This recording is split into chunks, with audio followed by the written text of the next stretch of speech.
If you want to be a little more authentic, you'll likely meet some measure of disapproval.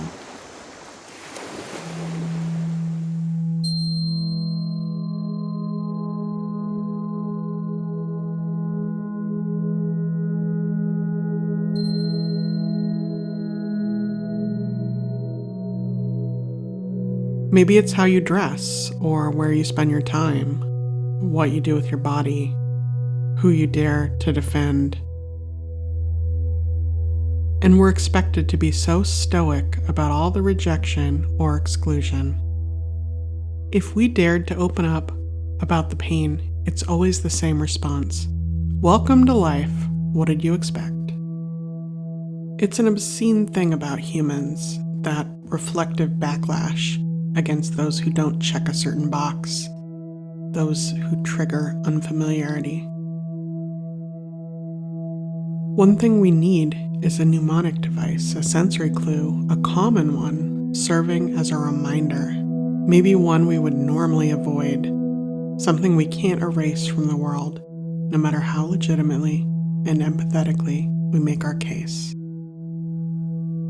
What if we co-opted others' disapproval? What if we learned to treat others' disappointment in our choices as the evidence that we're setting ourselves free, that we're refusing their system of numbing conformity?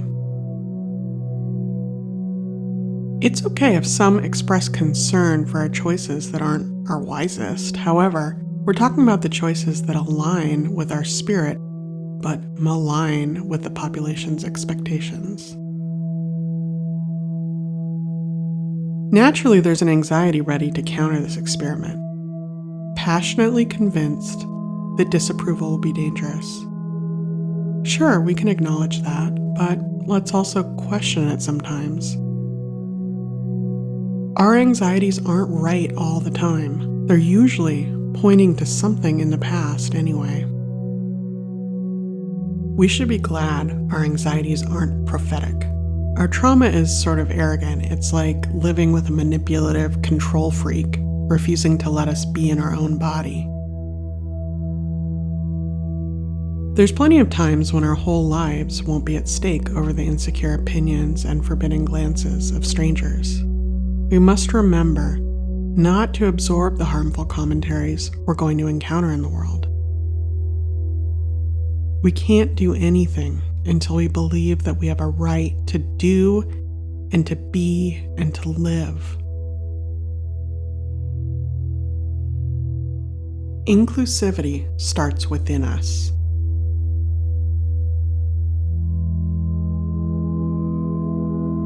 This method of recycling disapproval could become a self-love superpower. If it's a particular neighbor, a classmate, a successful, wealthy comedian, anyone that tries to occupy our minds by means of punching down on us, we can divert their attacks to a different role than what their little philosophy of mockery intended. This keeps us winning, for it frees our minds from ruminating on what we did wrong to displease them. Let's turn disapproval into a signal, a cue to remember that we're making contact with freedom. We don't need to be the loudest shouting voice in the room to feel confident about our ideas. We don't need the majority's nod of permission. We can still be happy while others are wrong. We never could control how they see us anyway. Ultimately, freedom will begin with our own senses.